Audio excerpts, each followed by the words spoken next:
ठीक है। पिछले क्लास में हमने एज लेंथ एक टॉपिक स्टार्ट किया था। पिछले क्लास में हमने एज लेंथ टॉपिक स्टार्ट किया था और मैंने आपको बोला था 5 मिनट बाद हम लोग मीटिंग लॉक कर लेंगे। कई बार 2-4 लोग राय बहादुर बहुत लेट आती तो 5 मिनट बाद हम लोग मीटिंग लॉक कर लेंगे। एज लेंथ तक हमने डिस्कस कर लिया था। आज हम जो टॉपिक करेंगे वो एनसीईआरटी और क्लास मतलब 12th एनसीईआरटी या बोर्ड के लिए कह लो या जेई के लिए बहुत इंपॉर्टेंट है। Edge length, packing efficiency, coordination number हम ऐसे देखेंगे। स्टार्टिंग के 2-3 लेक्चर मैंने जब पढ़ाया था आपको, तो 2-3 लेक्चर मैंने ये भी समझाया था पैरेलल, मतलब लेक्चर के साथ-साथ ये इम्पोर्टेंट है, ये इम्पोर्टेंट है ऐसे करके बताया था।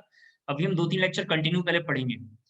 मतलब कंटिन्यू 2-3 लेक्चर करेंगे और फिर क्या इम्पोर्टेंट है उसे हम एक बार फिर से मार्क कर लेंगे। जैसे हमने स्टार्टिंग में 2 लेक्चर में मार्क किया था ये इम्पोर्टेंट है, ये इम्पोर्टेंट है, तो उसी तरीके से इसको भी मार्क कर लेंगे। मुझे लगता है 15 अप्रैल तक ये चैप्टर चलेगा। बीच-बीच में थोड़ा मेरी 2-3 जगह और ऑब्जर्वर की ड्यूटी है स्कूलों में, तो मुझे लगता है 15 या 16 अप्रैल तक ये चैप्टर हमारा चलेगा। थोड़ा काफ़ी बड़ा हो जाएगा। फिर इसको हम लोग वहाँ तक लेके चलेंगे, ठीक है? तो एज लेंथ पिछले क्लास में हमने कर दिया है। मैंने आपको बोला है पहले हम पढ़ के चलेंगे 2-3 क्लास, फिर मैं इम्पोर्टेंट क्या है, क्या नहीं है, उसको मैं मार्क करवा दूँगा, ठीक है? तो देखते हैं ज़रा-सा एज लेंथ के बाद।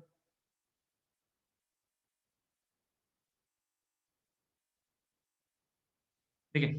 बीसीसी की हमने एज लेंथ के बारे में बात कर लिया था पिछले क्लास में। बीसीसी की एज लेंथ के बारे में बात कर लिया था। अब हमें एफसीसी के बारे में ज़रा बात करना है। सभी बच्चे ज़रा स्क्रीन पे देखें। एफसीसी के एज लेंथ के बारे में हमें बात करना है।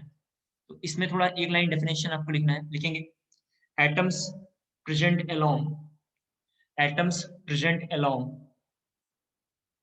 Atoms present along H diagonal EDG, H diagonal यहाँ लिखा पड़ा हुआ है। सॉरी, ये लिखना फेस डायगोनल लिखना, ठीक है? फेस डायगोनल, ठीक है? Atoms present along face diagonal will touch each other, face diagonal will touch each other, face diagonal will touch each other. सभी बच्चे जरा स्क्रीन पे देखेंगे, काफी इंपॉर्टेंट है। यहाँ देखते हैं जरा सा। मैंने आपको बताया कि सेम साइज का क्यूब बनाना है। ये चूंकि मेरा स्क्रीन थोड़ा ऐसा है, मतलब आप समझ पा रहे होंगे, लिखने के लिए थोड़ा इसमें क्या होता है, बहुत टफ होता है। स्क्रीन पे देखना है और नीचे हाथ से लिखना होता है, तो थोड़ा सा प्रॉब्लम आती है। तो आप थोड़ा अच्छे से बनाया करना, हम तो थोड़ा ऐसे बनाया करेंगे, ठीक है? अब जरा देखो फेस डायगोनल, इसको थोड़ा मैं इधर एक रफ बना रहा हूँ, छोटा सा यहाँ बना रहा हूँ रफ। आपको याद होगा पिछले क्लास में हमने इन सबों को थोड़ा मार्क किया था, और फेस डायगोनल ये वाला हिस्सा है जिसको मैं थोड़ा ऐसे सेट कर रहा हूँ।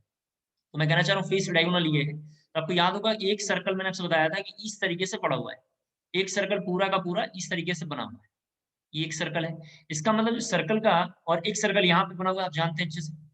एक सर्कल जो है, थोड़ा इसको इस तरीके से एक सर्कल बना हुआ है, यहाँ देखो, इस तरीके से बना हुआ है एक सर्कल, और बीच में एक सर्कल ऑफ कोर्स होगा, आप जानते हैं अच्छे से। तो अगर इसके बारे में हम जरा बात करेंगे तो जरा देखो, यहाँ से एक लाइन ऐसा हम लेंगे, और ये पूरी लाइन जो होगी टच करते हुए इधर से इस कदर बाहर आएगी।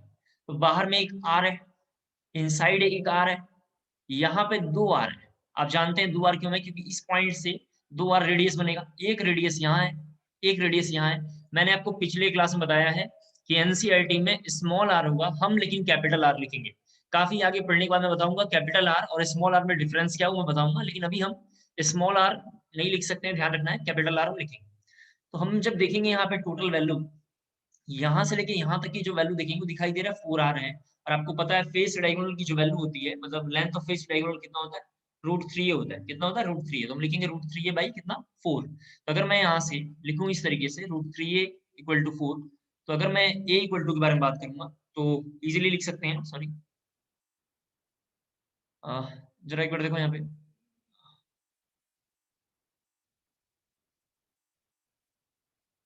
लेंथ ऑफ फेस डायगोनल जो था हमारे पिछले क्लास में देखा था √2a था। कितना था? √2a। सॉरी, थोड़ा हमने यहाँ मिस्टेक कर दी इसलिए हम रुक गए यहाँ पे। √2a था। √3a जो था हमारा पिछले क्लास में हमने बात किया, लेंथ ऑफ किसका था? बॉडी डायगोनल का था। तो √2a के हिसाब से अगर हम लिखेंगे तो लिखेंगे यहाँ पे √2a इक्वल टू 4r। तो अगर मैं a के बारे में बात करूँ, कैपिटल आर हमने बोला बार बार लिखने के लिए, क्या लिखेंगे? 2√2r। क्या लिखेंगे? 2√2r। ये लिखना है आपको जरा जल्दी से, ये लिखेंगे जल्दी से। आज की क्लास पहले हम कंटिन्यू करते हुए चलेंगे, फिर लास्ट में थोड़ा हम पीपीटी का यूज करेंगे जब पीपीटी के पास आसपास हम टॉपिक पहुंच जाएंगे तब। ठीक है, क्वेश्चन लिखना है, थोड़ा बहुत इंपॉर्टेंट क्वेश्चन है। लिखेंगे कैलकुलेट, क्वेश्चन है calculate volume of, calculate volume of SCC, SCC, BCC, SCC मतलब simple cubic cell, BCC body centred cubic unit cell, and FCC face centred cubic unit cell. SCC, BCC and FCC. Once again, repeat. Calculate volume of SCC, BCC and FCC unit cell. FCC unit cell पूरा लिखना, unit cell. ठीक है, देखो जरा मैं करता हूँ. ठीक है, सब कुछ स्क्रीन पे जरा देखें. अगर मुझे इसको सॉल्व करना होगा तो ये क्वेश्चन वास्तव में ऐसा लिखा हुआ है. जरा देखो इसका सॉल्यूशन. लिखा हुआ है volume of SCC equal to volume of BCC equal to volume of FCC equal to, जरा प्लीज यहाँ देखेंगे, ए क्यू. आपको तो पता होता है कि वॉल्यूम का मतलब क्या होता है, ए क्यू. आप जानते हैं अच्छे से, तो हमने सीधा ये लिखा. अगर मैं वॉल्यूम ऑफ एससीसी के बारे में जरा बात करूं, यहाँ देखो, वॉल्यूम ऑफ एससीसी के बारे में अगर मैं बात करूंगा तो हमें क्या लिखना चाहिए था, ए क्यू. और ए की वैल्यू अभी हमने थोड़ी देर पहले निकाला है, कल की मतलब बैक क्लास में निकाला है. ए का मतलब क्या है, एज लेंथ. पिछले क्लास में याद होगा ए का मतलब क्या लिखा हुआ है यहाँ पे, एज लेंथ. एज लेंथ कितना है, 2r. Simple cubic unit cell का एज लेंथ पिछली क्लास में 2r हमने निकाला है. और जब इसको हम सॉल्व करेंगे, तो बनेगा 8r क्यूब. क्या होगा यहाँ पे, 8r क्यूब. तो फर्स्ट का यहाँ पे क्या होगा, 8r क्यूब. आप भी जरा अपनी कॉपी में नोट करते रहेंगे, 8r क्यूब. दूसरा वॉल्यूम ऑफ यहाँ बीसीसी अगर हम देखेंगे तो अगेन ये क्या फॉर्मूला है इसका, ए क्यूब. पूरा फॉर्मूला ऐसा लिखा करना आप लोग. और अगर हम वॉल्यूम ऑफ अगर बीसीसी के बारे में जरा देखेंगे तो पिछले क्लास में आपको याद होगा हमने निकाला था 4r/√3. कितना था यहाँ पे, 4r/√3. इसका क्यू लेंगे और जब इसका हम क्यू लेंगे तो हो जाएगा ये 64r क्यू. 4 का क्यू कितना होगा 64, और r तो कैपिटल था तो ऐसे लिख देंगे. और यहाँ पे कितना आएगा 3√3. कितना आएगा 3√3. इसी तरीके से मैं VFCC के बारे में बात करूंगा तो मैं लिखूंगा ए क्यू. और ए क्यू के बारे में अगर हम बात करेंगे तो यहाँ पे जो वैल्यू आई थी कितनी थी, 2√2r. और इसका क्यू लिखेंगे 2√2r क्यू का जब देखेंगे तो ये होगा 16√2r क्यू. उम्मीद करता हूँ समझ में आ गया होगा. अगर इतनी बातें जरा समझ में आ गया हो तो जल्दी से जरा यस मैसेज ड्रॉप करेंगे. इतनी बातें जरा समझ में आ गया हो तो जल्दी से यस मैसेज ड्रॉप करेंगे. इतनी बातें अगर आपको समझ में आ गया हो तो जरा यस मैसेज जल्दी से ड्रॉप करेंगे. अब हम लोग जरा मीटिंग लॉक कर लें क्योंकि बाकी लोग तो आए नहीं. थोड़ा मीटिंग लॉक कर लेना चाहिए. ठीक है, जो आना था जिनको वो आ गए हैं. बस.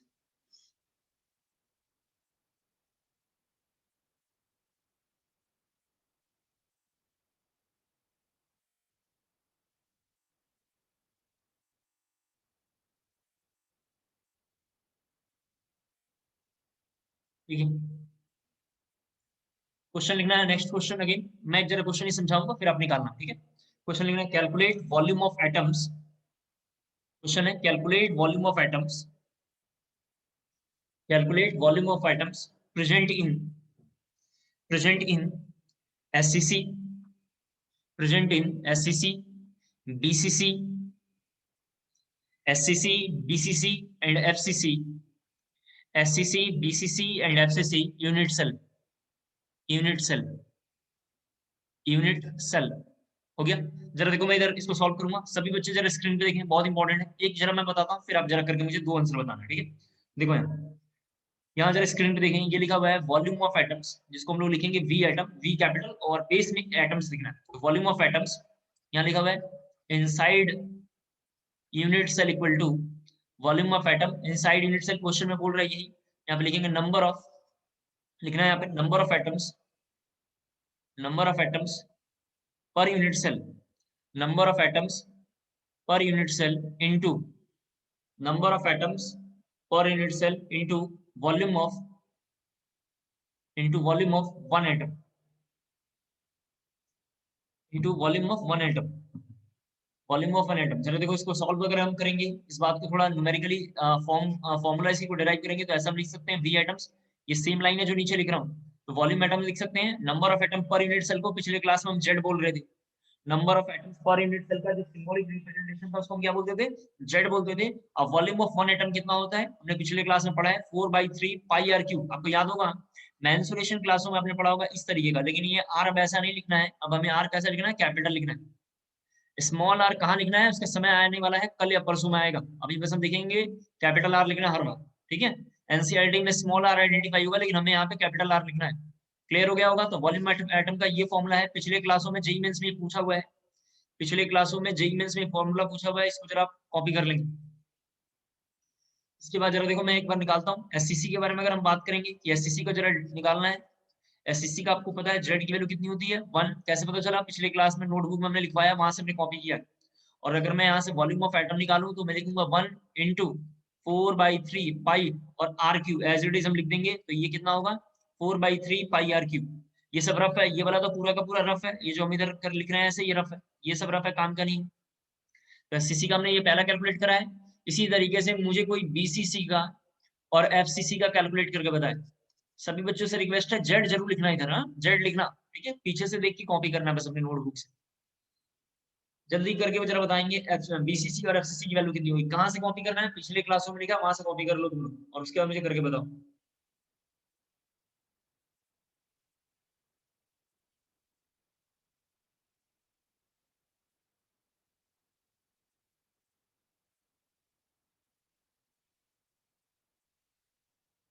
थोड़ा तेजी से करेंगे।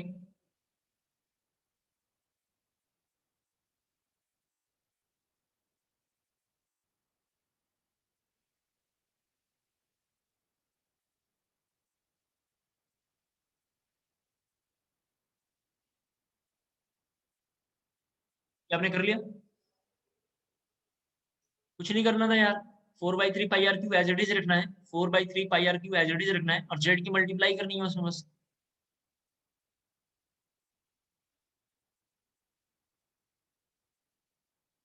ग्रुप में ज्यादा जल्दी से शेयर करेंगे इसे सॉल्व करके।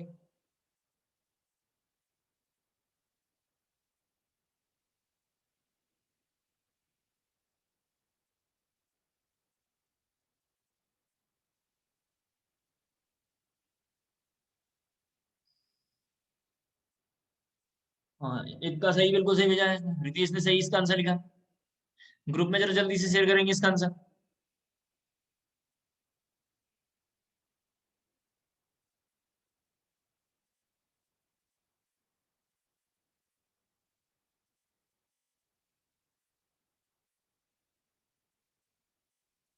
गलत है एक का।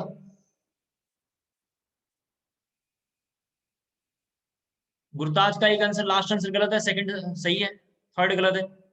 साहिल का बिल्कुल सही आंसर है। मैं करता हूँ, मुझे लगता है मुझे करना चाहिए। सबसे पहले जब भी बोला ये लिखना है तो लिख लिया करो, तुम लोग एहसान करना है इतना काम करके।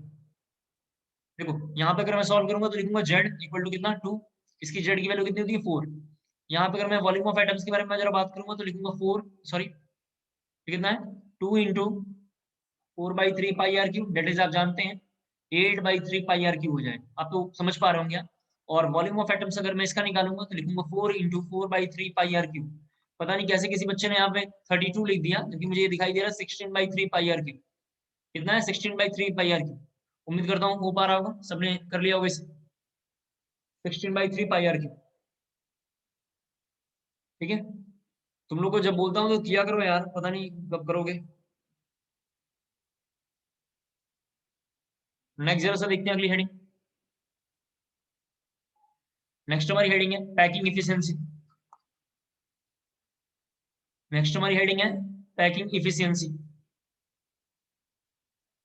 जिसको जरा देखो ऐसे सिंबॉलिक लिखा होगा, इसको हम पढ़ते हैं ईटा। ध्यान रखना है, इसको क्या पढ़ना है ईटा। कैसे बनाते हैं ईटा, आपको याद होगा एन फैक्टर की क्लासों में हमने बनाया है, ऐसे कर कैसे बनाना है। एन फैक्टर की क्लासों में हमने पढ़ लिया है। पैकिंग इफिशियंसी लिखना है इसमें, लिखेंगे पैकिंग एफिशिएंसी का डेफिनेशन में percent space occupied by, percent space occupied by, percent space occupied by the atoms, the atoms, the atoms present inside unit cell, present inside unit cell, present inside unit cell of the total volume, of the total volume, of the total volume of unit cell, of unit cell is known as, is known as packing efficiency, is known as packing efficiency, is known as packing efficiency। सभी बच्चे देखें, packing efficiency का formula होता है V atoms divided by V unit cell into 100। ये लिखना है, packing efficiency का फॉर्मूला ये होता है। इसी तरीके से एक और होता है जिसका नाम है पैकिंग फ्रैक्शन। इसी तरीके से एक और होता है जिसका नाम है पैकिंग फ्रैक्शन। जरूर देखते हैं क्या है ये। कई बार एनसीईआरटी में भी पूछा हुआ है कि पैकिंग फ्रैक्शन बताओ क्या है, तो पैकिंग फ्रैक्शन का सेम फॉर्मूला होगा, जरा देखो। बस फर्क कितना होता है, यहाँ पे 100 का मल्टीप्लाई नहीं होगा, ये पीएफ लिखा हुआ है यहाँ पे, बस 100 का मल्टीप्लाई नहीं होगा। ये कॉपी करना आपको जरा जल्दी से, क्वेश्चन लिखना है आपको। अगेन क्वेश्चन नहीं लिखेंगे, कैलकुलेट, क्वेश्चन है calculate packing efficiency, calculate PE packing efficiency और परसेंट ऑफ वाइड, ऐसे लिखना है। सभी बच्चे स्क्रीन पे देखें, परसेंट ऑफ वाइड मैं बताऊंगा ये क्या लिखा हुआ है, ये अभी आपको लिखना है। परसेंट ऑफ वाइड ब्रैकेट में लिखना गैप, ब्रैकेट में लिखना गैप, ब्रैकेट में लिखना gap of SCC, BCC and FCC unit cell, of SCC, BCC and FCC unit cell, SCC, BCC और बीसीसी यूनिट सेल। पहला मैं निकालूंगा, दो आप कैलकुलेट करके बताना। सभी बच्चे जरा स्क्रीन पे देखें, सभी बच्चे स्क्रीन पे जरा देखें। ईटा का फॉर्मूला होता है, आपको याद होगा, हमने लिखा है वी एटम्स। स्क्रीन पे देखो, वी यूसी इंटू 100। इसको जब मैं सॉल्व करूंगा एससीसी के लिए, बुक्स में लिखा होगा इस तरीके से। एन निकालूंगा तो कैसे लिखूंगा, ऊपर में 4/3 कितना लिखूंगा, पाई आर क्यू, इधर में 100। अब वी यूनिट सेल अभी थोड़ी देर पहले हमने निकाला था, हमने कितना आता है 8r/क्यू। ये दोनों हमने पिछले क्लास में निकाला है, जस्ट अभी थोड़ी देर पहले निकाला वी एटम वी यूसी। जब सॉल्व हम करेंगे यहाँ पे, जरा देखो यहाँ पे, तो इसके जब हम सॉल्व करेंगे तो कितना होगा, ये पाई/6 इंटू 100, पाई/6 इंटू 100, जिसको सिंप्लीफाई अगर हम करेंगे तो कितना आएगा 52.4%। तो इसकी जो पैकिंग एफिशिएंसी होगी कितना होगा 52.4%। ये पैकिंग एफिशिएंसी है इसका। और परसेंट ऑफ वाइड जरा देखो कैसे निकालेंगे इसका, सभी बच्चे जरा देखें यहाँ पे। परसेंट ऑफ वाइड के बारे में अगर मैं बात करूंगा, तो परसेंट ऑफ वाइड जरा देखो कैसे निकालते हैं। परसेंट ऑफ वाइड क्या बोलते हैं, यहाँ पे देखो परसेंट ऑफ वाइड का मतलब होता है एम्प्टी स्पेस।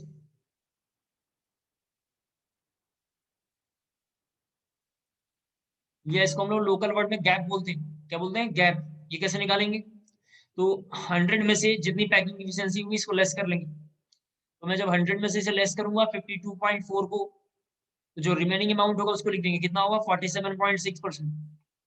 कितना लिखेंगे 47.6%, 47.6%। कॉपी कर लेंगे इसे। और बीसीसी और एफसीसी का जरा जल्दी से कैलकुलेट करके मुझे बताना है। बीसीसी और एफसीसी का जल्दी से कैलकुलेट करके मुझे बताना है।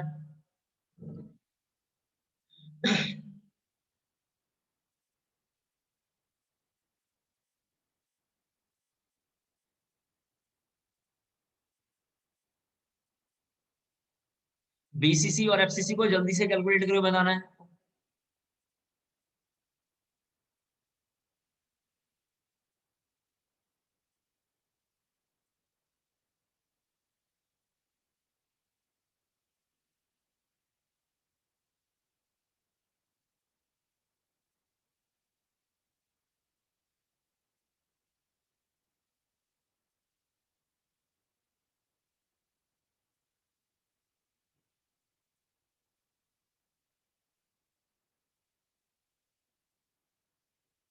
अपना कैमरा ऑन करेंगे, जिनका कैमरा ऑन नहीं है मैं उनको बाहर कर दूंगा। बार बार बोलना पड़ता है तुम लोग यार, मतलब बोलूंगा तभी ऑन करोगे क्या।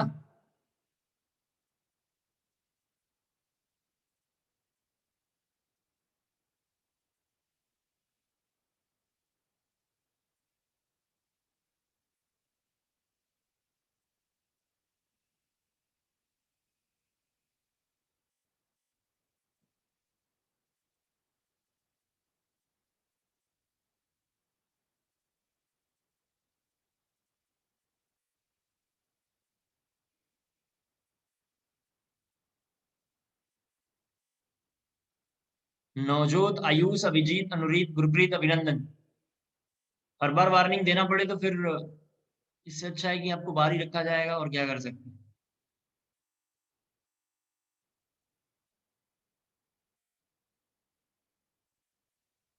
जल्दी से कैलकुलेट करके इसका आंसर मुझे बताएंगे।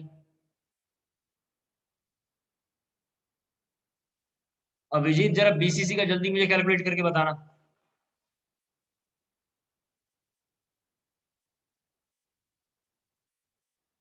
बीसीसी की पैकिंग एफिशिएंसी अभिजीत कैलकुलेट करके बताना। ये सब प्रीवियस का क्वेश्चन है जो हम लोग लिख रहे हैं यहाँ पे, जेई मेंस और जेई एडवांस का है, और बोर्ड में तो पिछले साल ही पूछा हुआ था।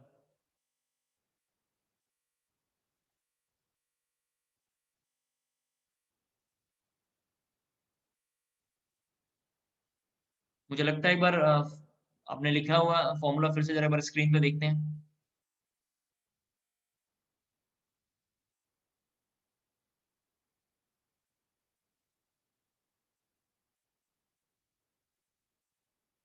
बीसीसी और एफसीसी की किसी की वैल्यू नहीं आ रही है।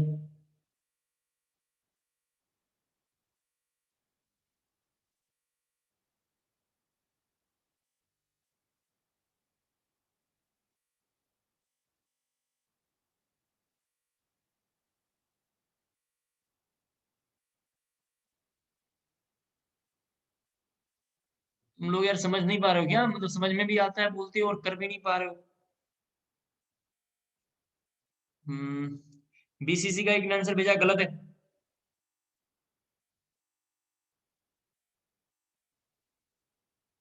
बीसीसी के एक बच्चे ने आंसर लिख के भेजा है गलत है। अभिजीत जरा बीसीसी का जल्दी कैलकुलेट करोगे?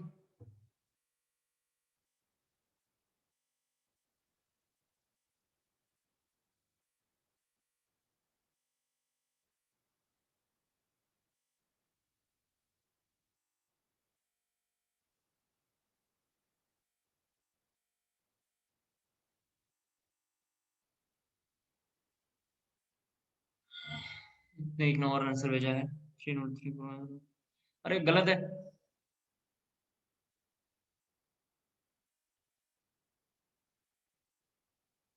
अजय गलत है। बहुत बढ़िया, एक बच्चे ने आंसर भेजा, गुरताज ने बिल्कुल सही आंसर। केवल गुरताज का आंसर सही है, और कोई अभी तक सॉल्व नहीं किया। और एक नहीं, गलत है। साहिल गलत है। नहीं नहीं, सॉरी, साहिल का आंसर बिल्कुल सही है। सही है। मैं करता हूँ।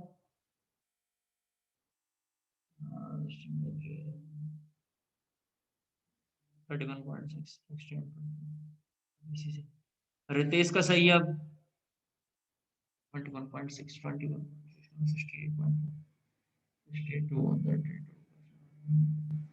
मैं करता हूँ, आओ देखो यहाँ पे। तुम लोग यार करा करो बेवकूफों, बैठने से काम नहीं चलेगा। अपना भी समय लॉस करोगे, हमारा भी करोगे। यहाँ देखो मैं करता हूँ। आ जाइए यहाँ।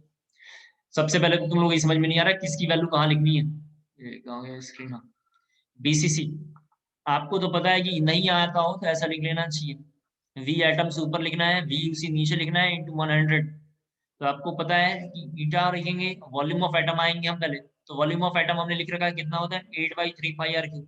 एक बच्चे ने तो मुझे इसका आंसर भेजा था, वो यही गलत लिखा है, 8/3 पाई आर क्यू। कहाँ सर, उसको समझ में नहीं आ रहा है, वॉल्यूम ऑफ एटम से हमने कॉपी किया है। अब वॉल्यूम ऑफ यूनिट सेल से इसको हम जरा कॉपी कर लेंगे तो कितना था 64 आर क्यू, और नीचे में कितना था 3√3। जब इसको हम सिंप्लीफाई करेंगे, जब हम इसको सिंप्लीफाई करेंगे तो कितना होगा √3 पाई, कितना लिखा हुआ है √3 पाई/8 × 100। जब आपको दिक्कत आए तो पाई की वैल्यू लिख लिया करो 3.14, ठीक है, लिख लिया करो डायरेक्ट। जब इसको सॉल्व करेंगे 68% आसपास ये वैल्यू होना चाहिए, 68.1 लिखा होगा, 04 लिखा होगा, वगैरह वगैरह जो लिखा होगा एक ही बात है, कितना है 68%। और अगर मैं परसेंट ऑफ वाइट बोलूँ, आप तो जानते हैं परसेंट ऑफ वाइट का मतलब क्या होता है, इम्प्टी स्पेस, या क्या उसको बोलते हैं, गैप। गैप कैसे निकालते हैं, 100 माइनस कितना करेंगे 68, कितना होगा 32%। प्रीवियस के सारे क्वेश्चन है। तो पहले मैंने आपको बताया कि 2 क्लास में कंटिन्यू पहले पढ़ाऊंगा कोर्स को मेंटेन करने के लिए, अब वापस फिर बोलूंगा कि ये इंपॉर्टेंट है, उसको नोट कर लेना। तो बीसीसी की वैल्यू है जिसको आपने कर लिया होगा। और थोड़ा अभिजीत जिसको नाम लिया करो, थोड़ा किया करो तुम लोग यार। अगला देखते हैं जरा एफसीसी। अगर अगला मैं एफसीसी के बारे में जरा बात करूंगा तो मैं सीधा ईटा का फॉर्मूला नहीं लिख के सीधा ही लिखा, कितना होता है 16/3 पाई आर क्यू। कितना होता है 16/3 पाई आर क्यू, यहाँ पे लिखूंगा इस तरीके का। और नीचे कितना होता है 16√2, यहाँ पे आपको याद होगा, और कितना होगा आर क्यू इंटू 100।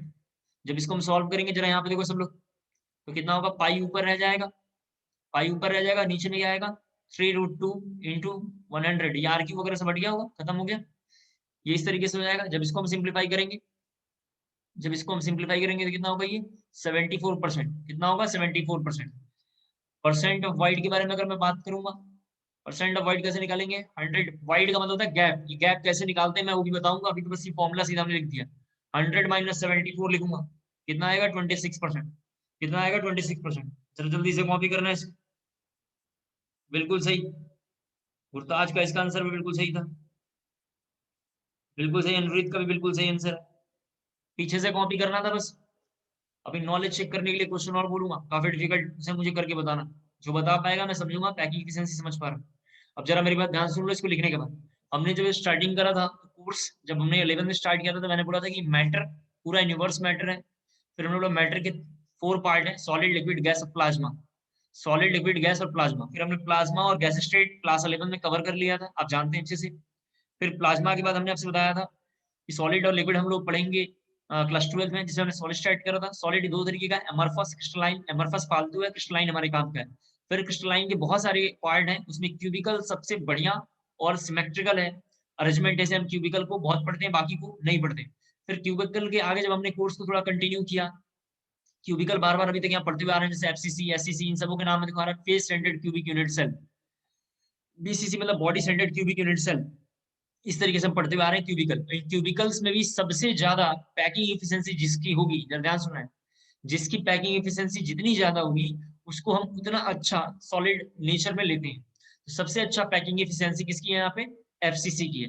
क्लियर हो पा रहा होगा मेरी बात। तो नोट में आपको लिखना है एक लाइन, लिखेंगे नोट में, इन 3D 3 डायमेंशन वाला लिखना है, D capital, in 3D maximum possible, in 3D maximum possible packing efficiency, maximum possible packing efficiency, packing efficiency 74%, 74%, and it's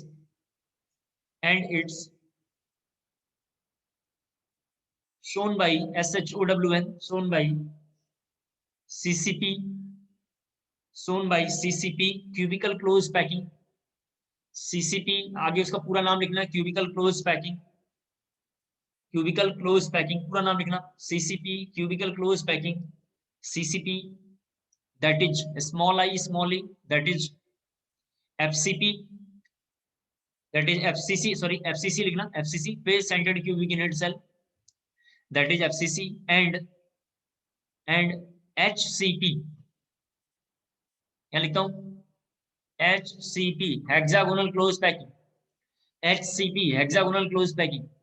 HCP क्या है, एक दो क्लासों के बाद आएगा, और CCP क्या है, ये भी एक दो क्लासों के बाद आएगा, क्योंकि हमने यूज कर लिया है ये वर्ड कि hexagonal close packing, cubical close packing कुछ होता है, ये भी दो क्लासों में आने वाला है, इसको देखेंगे। एक क्वेश्चन बोल रहा हूँ आपके पास, 2 मिनट टाइम है, अच्छे से करके बताना, पहले क्वेश्चन लिख लो फिर 2 मिनट टाइम आपका स्टार्ट होगा।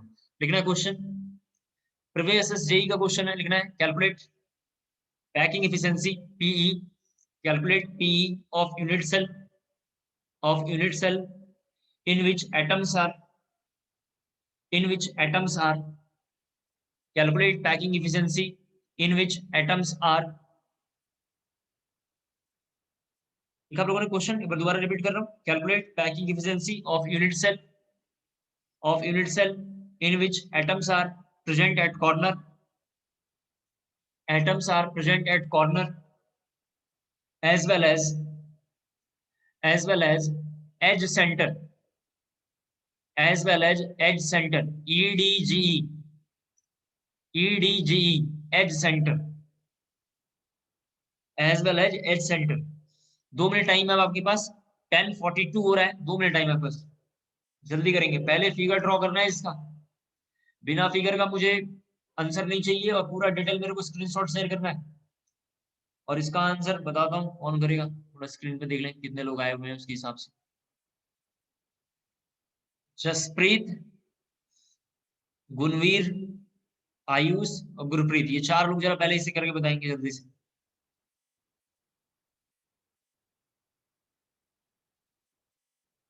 गलत सही कुछ ना कुछ कैलकुलेट करना है। सबसे पहले क्या करेंगे, फिगर ड्रॉ करेंगे। फिगर ड्रॉ करने से क्या फायदा होगा, हमें ये पता चलेगा कि यूनिट सेल में कौन लैटिस पॉइंट है, कौन एटम कहाँ पे है, मतलब कॉर्नर पे कहाँ लिखा हुआ है, एज सेंटर पे कहाँ लिखा हुआ है, पहले ये फिगर ड्रॉ करेंगे। इसके बाद वॉल्यूम ऑफ यूनिट सेल निकालेंगे, इसके बाद जेड निकालेंगे, फिर वॉल्यूम ऑफ एटम निकालेंगे, फिर पैकिंग एफिशिएंसी निकालेंगे। तीन चार स्टेप में ये रिएक्शन होगा, मतलब तीन चार स्टेप में सॉरी ये क्वेश्चन होगा, इसको जरा करना है जल्दी से।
मैं थोड़ा आपको सपोर्ट भी करता हूँ, हिंट देता हूँ थोड़ा सा।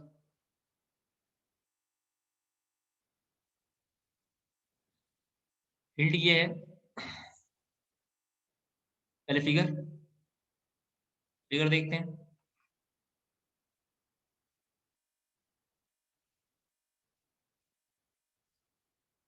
Lattice point present at corner, मतलब जो है इसमें कॉर्नर पे लिखा हुआ है, एटम कहाँ पे है, कॉर्नर पे है, तो कॉर्नर की वैल्यू ये हो गया।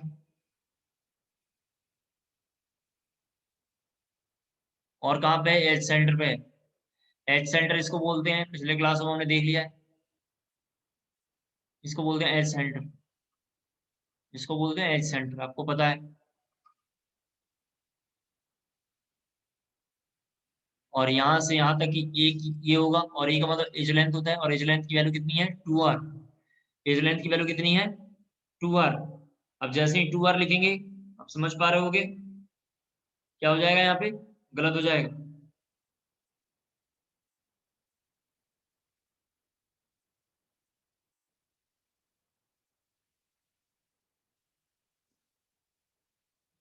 जल्दी से करो।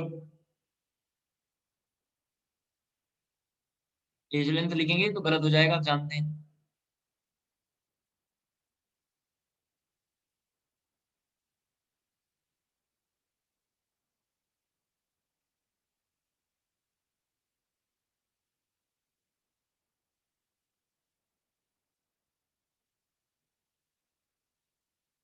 मैं करता हूँ, शायद आप लोग आंसर भी मैच होगा, देखो यहाँ पे। क्या निकालेंगे, volume of unit cell. Volume of unit cell निकालने का एक ही फॉर्मूला है, क्या होता है, ए क्यू। ए की वैल्यू कितनी है, 4r क्यू। ए की वैल्यू कितनी है, 4r क्यू। 4r क्यू जब हम निकालेंगे,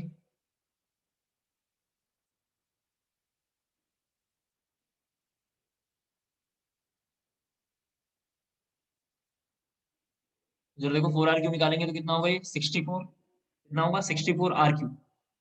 ये तो वॉल्यूम ऑफ यूनिट सेल निकला हुआ है, क्या है, वॉल्यूम ऑफ यूनिट सेल। फिर जेड की वैल्यू निकालेंगे, जेड की वैल्यू निकालेंगे किस क्वेश्चन के लिए, इस क्वेश्चन के लिए। तो एटम कहाँ प्रेजेंट है, कॉर्नर पे, इंटू क्या लिखूंगा, 1/8, प्लस एटम कहाँ पे है, एज सेंटर पे, ये लिखूंगा। और एज की शेयरिंग कितनी है, 1/4। टोटल सॉल्व करूंगा, टोटल सॉल्व करूंगा, यहाँ पे वैल्यू कितनी आ जाएगी, 4। सर आपने ये ए की वैल्यू 4r क्यू डायरेक्ट कैसे लिख लिया, इग्नोरेंस की वजह से, समझ पा रहे होंगे आप, बिल्कुल। या देखो फिर वॉल्यूम ऑफ एटम निकालूंगा यहाँ पे। वॉल्यूम ऑफ एटम निकालने का फॉर्मूला था जेड इंटू 4/3 पाई r क्यू। जेड इंटू 4/3 पाई r क्यू। तो जेड की वैल्यू अभी हमने निकाला है, कितना आया, 4। अब 4 × 3 पाई r क्यू सॉल्व करेंगे तो आप समझ ही पा रहे होंगे, इसको कितना हो जाएगा, 16/3 पाई r क्यू। जब पूरी वैल्यू यहाँ लेकर आऊंगा, एन की वैल्यू मतलब ईटा की वैल्यू सॉरी, तो यहाँ 100 लिखूंगा, ऊपर में चले तो क्या लिखूंगा, 16/3 पाई r क्यू, और नीचे में कितना लिखूंगा, 64r क्यू। नीचे में लिखूंगा 64r क्यू। जब सॉल्व करेंगे इसका, तो ये ऊपर में हो जाएगा पाई, नीचे में हो जाएगा पाई/12, पाई/12, और यहाँ क्या लिखूंगा, 100। फिर अगेन इसको सॉल्व करेंगे, 3.14 ले लेंगे, और ये नीचे में कितना है, 12, ये कितना आ जाएगा, 26%। नीचे में कितना आएगा, 26%। देख लो जरा अच्छे से, एक बार ऊपर से थोड़ा इसको स्क्रीन करते हुए ला रहा हूँ ताकि आप अच्छे से देख पाए। पहले तो फिगर ड्रॉ हमने किया है, फिगर के बाद हमने वॉल्यूम ऑफ यूनिट से लिखा है, फिगर के बाद हमने वॉल्यूम ऑफ यूनिट सेल लिखा है, फिर जेड की वैल्यू निकाला है, फिर वॉल्यूम ऑफ एटम्स लिखा है, फिर हमने ये पूरा कैलकुलेट इस तरीके से किया। दो बच्चों ने मुझे इसका आंसर लिख के भेजा है क्रॉस वेरीफाई कराने के लिए अपना। दोनों को देखता हूँ अभी। क्या हो रहा है स्क्रीन?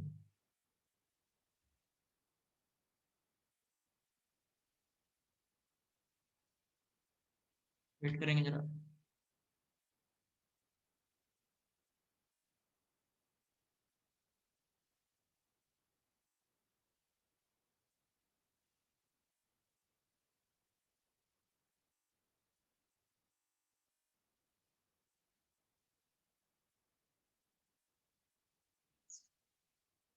उम्मीद करता हूँ आप समझ पा रहे होंगे। आप कितनी वैल्यू थी? पाई बाई 12 इंटू 100 कितना है? 26%। कितना है? 26%। ठीक है, बिल्कुल सही है। 26.1 बिल्कुल सही है। आ जाएगा भी बिल्कुल सही, बिल्कुल सही है। अगर यहाँ तक पूरी बात जरा समझ में आ गया हो, जरा यस मैसेज जल्दी से ड्रॉप करना है अपने ग्रुप में। यहाँ तक अगर आपको पूरी बात जरा समझ में आ गया हो तो जरा यस मैसेज जल्दी से ड्रॉप करेंगे।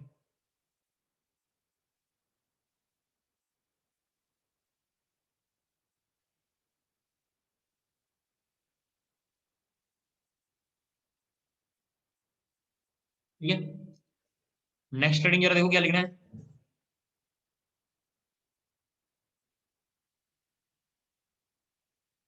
सभी बच्चे जरा स्क्रीन पे देखें। नेक्स्ट हमारी हेडिंग है कोऑर्डिनेशन नंबर, जिसको हम लोग बोला करेंगे CN आज से। इसी का एक और नाम है, कोऑर्डिनेशन नंबर को लोकल लैंग्वेज में बोलते हैं number of nearest neighbour, number of nearest neighbours. लेकिन आप आज से इसको CN बोला करना। कोऑर्डिनेशन नंबर को आज से अपने को बोलना है CN। जरा देखो इधर, सभी बच्चे स्क्रीन पे देखें। मान लेते हैं ये एक फ्लैट है, पहले देख लो एक बार। कहीं रेजिडेंशियल अपार्टमेंट है और यहाँ पे इस तरीके से रूम बने हुए हैं। यहाँ पे ए रहता है, यहाँ बी, यहाँ सी, यहाँ डी, और यहाँ ई, और एफ और जी। डी के बारे में अगर हम बोलेंगे कि डी का जो नियरेस्ट नेबर है, स्क्रीन पे सभी बच्चे पहले देखें, तब इसको हम समझेंगे ये होता क्या है। मैं बोलूंगा कि डी का नियरेस्ट नेबर कौन है, तो जो सबसे करीब बैठा होगा वही उसका नियरेस्ट नेबर होगा। तो मैं यहाँ पे लिखूंगा इसका नियरेस्ट नेबर कौन होगा, एक ई होगा और एक सी होगा। अगर मैं बोलूंगा डी का नेक्स्ट नियरेस्ट नेबर कौन होगा, डी का नेक्स्ट नियरेस्ट नेबर कौन होगा, तो हम यहाँ पे बोलेंगे एफ और बी होगा। ये इसके दोनों पड़ोसी हैं, आप समझ पा रहे होंगे। फिर इसके बाद बोलूंगा next to next nearest neighbour कौन होगा, तो हम बोलेंगे यहाँ पे कौन होगा, जी, और यहाँ पे कौन होगा, ए। कौन होगा, जी और ए। तो हमारे कोर्स में एनसीईआरटी में बोर्ड में केवल पूछेगा कि एक मॉलिक्यूल होगा, उसका नियरेस्ट नेबर कौन होगा, ये पूछेगा। दूसरा पूछेगा नेक्स्ट नियरेस्ट नेबर कौन होगा, ये दो क्वेश्चन बस एनसीईआरटी में पूछा हुआ है। लेकिन जेई एडवांस में next to next nearest neighbour कौन होगा लिखा हुआ है यहाँ पे, next to next nearest neighbour कौन होगा ये निकालना है। N4 तक की वैल्यू हमें निकालनी है। एक बात ये, इसके बाद एक बहुत इंपॉर्टेंट, जरा ध्यान सुन लें। प्रीवियस ईयर्स में, जेई मेंस में, एडवांस में और बोर्ड में जो भी क्वेश्चन आए हुए हैं, मैंने इसको क्या किया है कि लिटरेचर के तरीके से बोल बोल के करवा दिया। जैसे पैकिंग एफिशिएंसी के सारे क्वेश्चन आए हुए हैं कि बीसीसी का पैकिंग एफिशिएंसी बताओ, तो आप देख रहे हैं हमने क्वेश्चन में कर लिया है। प्रीवियस ईयर्स में आया हुआ परसेंट ऑफ वाइट बताओ, बोर्ड में जेई नीट में आया हुआ तो उसको भी हमने कर लिया है। आपने देखा वॉल्यूम ऑफ एटम से निकाल लिया हमने, इनसाइड एटम से निकाल लिया, जेड की वैल्यू भी हमने कैलकुलेट करके निकाल लिया, वॉल्यूम ऑफ यूनिट सेल भी निकाल लिया है। अब कोऑर्डिनेशन नंबर भी प्रीवियस में आया हुआ है बोर्ड में, जेई में, नीट में, लेकिन इसको भी हम लोग क्या करेंगे, पूरा सॉल्व कर लेंगे। ठीक है, मैं कहना चाह रहा हूँ कि बोर्ड के भी क्वेश्चन साथ साथ सॉल्व हो रहे हैं, ऐसा बिल्कुल ना सोचें कि ये वाला क्वेश्चन कब होगा। और फिर इंपॉर्टेंट क्वेश्चन क्या क्या है लास्ट की क्लासों में मैं आते आते मार्क करवा दूंगा, उसको आप अच्छे से रटवट लेना। बस वही क्वेश्चन क्वेश्चन आता रहता है बोर्ड में। पिछले 10 सालों के ट्रेंड में देखोगे तो 10-12 क्वेश्चन ही है जो बार बार घूमते हुए रहते हैं। अब वही दो क्वेश्चन 10-12 सालों में घूम रहा है और आगे भी 10-12 सालों में घूमता रहेगा, तो हम उसको तैयार कर लेंगे। अभी 3 वर्ड में समझना था। नियरेस्ट नेबर क्या है, जो जहां बैठे हुए आपके बगल वाले, नियरेस्ट नेबर उसके बगल वाले, नेक्स्ट नियरेस्ट नेबर उसके बगल वाले, next to next nearest neighbour. Clear हो गया होगा मेरी बात। अब जरा हम नियरेस्ट नेबर के बाद थोड़ा सा इसका डेफिनेशन लिखेंगे। लिखेंगे कोऑर्डिनेशन नंबर का डेफिनेशन लिखना, total number of atoms, total number of atoms touching a particular sphere, touching a particular sphere in a given unit cell in a given unit cell is known as coordination number of the unit cell is known as coordination number of unit cell is known as coordination number of unit cell and that atom and that atom are known as nearest neighbor are known as nearest neighbor are known as nearest neighbor are known as nearest neighbor question लिखना है आपको calculate CN calculate coordination number of SCC BCC and FCC calculate coordination number of SCC BCC and FCC unit cell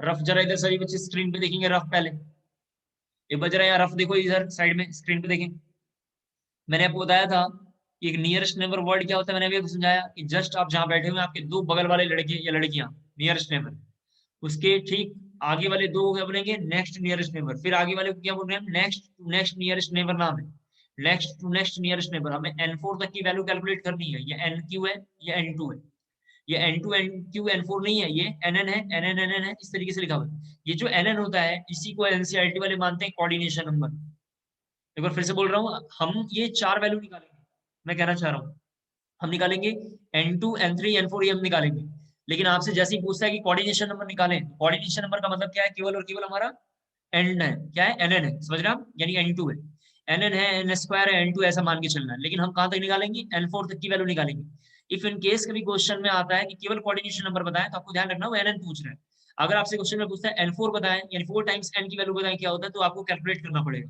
आप चूंकि कर नहीं पाएंगे तो सारा मैं स्क्रीन पे करके दिखाता हूँ आप यहाँ से कॉपी कर लेंगे और फिर धीरे धीरे हम काम करेंगे उम्मीद करता हूँ कोऑर्डिनेशन नंबर क्या होता है मैं समझा पा रहा हूँ SCC में लिखना आपको थोड़ा सा डेफिनेशन सॉरी SCC में क्वेश्चन थोड़ा लिखना ठीक है क्वेश्चन लिखना आपको थोड़ा अरेंज एटम्स ठीक है SCC के अंदर लिखना है SCC पहला हम देख रहे हैं ठीक है ये जरा हम फर्स्ट करवा रहे हैं आपको एक सॉल्व करके देंगे पूरा आप देख लेना लिखना अरेंज एटम्स फ्रॉम 2 to 8 ऐसा लिखना है जैसे स्क्रीन पे लिखा हुआ from 2 to 8 in increasing order of distance in increasing order of distance in increasing order of distance from atom 1 from atom 1 from atom 1 and also calculate that distance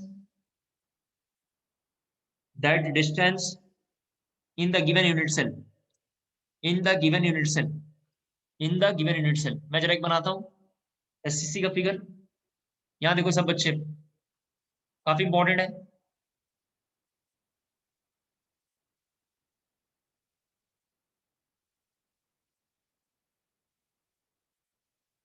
काफी important है ध्यान से देखना तभी आपको समझ में आएगा आप डबल कलर यूज कर लेना अगर आपको लगे तो हम तो सिंगल कलर ही हमारे पास है तो हम आपको बस स्क्रीन पे समझाएंगे पहले तो जल्दी से क्यूब ड्रॉ कर लें इस तरीके का ये क्यूब आपको बना लेना है ठीक है देखिए एटम लिखा हुआ है यहाँ पे 1 यहाँ पे लिखा हुआ है 2 यहाँ पे 3 ये पोजीशन का नंबर है 4 जरा यहाँ देखो प्लीज 5 6 7 और 8 ऐसे एटम की नंबरिंग करनी है ये फर्स्ट एटम है जल्दी से अपने पेन पेपर पे नोट कर लें इसको 3 4 5 6 7 8 कोई बच्चा ऐसा क्वेश्चन पूछ सकता है सर आपको कैसे पता चला 1 2 3 ऐसे ही होगा ये क्वेश्चन में गिवन है वहां पे लिखा हुआ है वहां पे गिवन यूनिट सेल तो लिखा हुआ है ये हमने अपनी मर्जी से लिखवाया है आपको तो केवल कोऑर्डिनेशन नंबर निकालने के लिए आया था तो हमने ये सीधा लिखवाया है या दूसरी बात आपको 1 वहां लेना है जैसे नाम होगा जैसे मान लेते हैं SCC है तो कॉर्नर पे किसी कॉर्नर पे 1 लेना है जैसे BCC होगा तो BCC में एटम कहाँ पे होगा बॉडी में होगा तो बॉडी वाले को 1 लेना है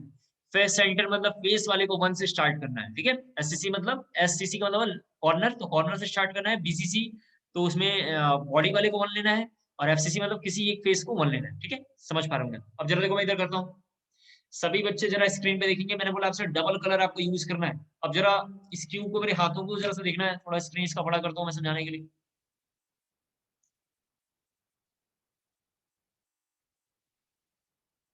देखिए ये क्यूब है, मैं मान लेता हूँ ये क्यूब है, ऐसा पड़ा हुआ है। इस क्यूब में स्क्रीन पे भी देखते रहना, ये जो 1 है, 1 एटम यहाँ पे जो लिखा हुआ है फर्स्ट एटम, मैं कहना चाह रहा हूँ कि 1 से लेके जो 2 की डिस्टेंस हो, 1 से लेके जो 2 की डिस्टेंस होगी वही डिस्टेंस 3 का होगा, और जो 3 का डिस्टेंस होगा वही डिस्टेंस किसका होगा, 5 का होगा। एक बार दोबारा बोलता हूँ, लग रहा है ऐसा इस क्यूब में कि 3 जो है बहुत नजदीक है। 3 कहाँ पे है, बहुत नजदीक है, लेकिन क्यूब के बारे में हमने पिछले क्लास में बोल लिया है, या हम समझाते हुए आ रहे हैं कि इक्वल लेंथ का एक पहले सर्कल बना हुआ है, इक्वल लेंथ का एक क्यूब है, मतलब एक स्क्वायर यूनिट सेल है, उसके ऊपर एक और आ रहा है इक्वल लेंथ का, और दोनों मिलकर बनाएंगे। तो 1 यहाँ पे, जरा देखो 1 यहाँ है, 1 से इस पोजिशन अगर 2 हम लें तो इसके बीच में जो डिस्टेंस है, अगर मैं ऐसा कहना चाह रहा हूँ कि 1 से जो 2 का डिस्टेंस है, 1 से 2 का डिस्टेंस कितना है, बेसिकली ए है, ए का मतलब कितना है, 2 आ रहा है, आप जानते हैं। जरा यहाँ देखो प्लीज, इस तरीके से बना हुआ, आप जानते हैं ये पूरा यूनिट सेल कैसा बना हुआ, ये रफ है, ये रफ है सब। एक सर्कल यहाँ बना हुआ था और एक सर्कल यहाँ बना हुआ था, तो एक आ रही है और एक आ रही है। हम लोग पिछले क्लास में देख के रखे हैं कितना वैल्यू है, 2 आ रहा है। तो ए 1 से लेके 2 की जो वैल्यू कितनी है, 2 आ रहा है। सिमिलर 1 से लेके जो 3 की वैल्यू होगी वो भी कितनी होगी, 2 आर होगी। और सिमिलर 1 से 5 का भी डिस्टेंस कितना होगा, 2 आर होगा। मैं ऐसा समझाना चाह रहा हूँ कि डिस्टेंस इक्वल टू, जरा यहाँ देखो, 2, 3 और 5, इसकी डिस्टेंस इक्वल होगी, वो कितना होगा, ए होगा, कितना होगा, ए, और ए की वैल्यू कितनी है यहाँ पे लिखी हुई है, 2 आर। 2 आर कैसे पता चला, हमने पिछले क्लास में कैलकुलेट किया है। तो 2, 3, 5 की वैल्यू सेम होगी। फिर 1 से, जरा प्लीज देखो यहाँ से, 1 से अगर जब हम देखेंगे 4 का डिस्टेंस, जरा 1 से 4 का डिस्टेंस जरा से देखो, फिर 6 का डिस्टेंस देखो और 7 का डिस्टेंस देखो, ये तीनों बराबर होंगे, और ये वैल्यू कितनी होगी, रूट में 2 है। कितनी वैल्यू होगी, रूट में 2 है। जब अब इसकी वैल्यू देखोगे 4, 6 और 7 की वैल्यू जब देखोगे, ये क्यूब ऐसा बना हुआ है, इस क्यूब में 1 यहाँ पे है, 1 यहाँ पे है, ध्यान से देखना है। और 4 देखने में नजदीक लग रहा है, लेकिन जब ये क्यूब ऐसा बना हुआ है तो 4 एकदम जितनी डिस्टेंस पे 4 होगा उतनी डिस्टेंस पे 6 होगा, और उतनी डिस्टेंस पे कौन होगा, 7 होगा। ये 1 से, यहाँ जरा फिगर में ड्रॉ कर रहा हूँ, इस 1 से जितना मतलब 4 की डिस्टेंस है उतना ही 6 का डिस्टेंस है, और उतना ही किसका है, 7 का डिस्टेंस है, और कितना है, रूट 2 है। और फिर फाइनली किसका डिस्टेंस हम देख रहे हैं, 8 का, ये कितनी वैल्यू है, रूट 3 है। कितनी वैल्यू है, रूट 3। उम्मीद करता हूँ आपको शायद समझ में आ रहा होगा। ये जो ए है, 2, 3, 5 जो है 1 के सबसे नियरेस्ट है, जरा ध्यान से देखो, 1 से सबसे क्लोजेस्ट एटम कौन है, 2, 3, 5 है, तो हम बोलेंगे जो ये ए है इसका नियरेस्ट नेबर है। कौन है ये, इसका नियरेस्ट नेबर है। 4, 6, 7 थोड़े से डिस्टेंस पे है, तो हम बोलेंगे ये नेक्स्ट नियरेस्ट नेबर है। ये ट्रिपल एन का नाम हमने बोल दिया, यहाँ पे क्या नाम लिखा हुआ है, नेक्स्ट, नियरेस्ट, और यहाँ पे लिखा हुआ है नेबर। और ये जो 8 की वैल्यू आई हुई है, 8 की वैल्यू ये क्या है, next to next nearest neighbour. अगर ये बात जरा समझ में आया हो तो ओके मैसेज जरा जल्दी से ड्रॉप करेंगे। अगर ये पूरी बात जरा समझ में आया हो तो ओके मैसेज जरा जल्दी से ड्रॉप करेंगे।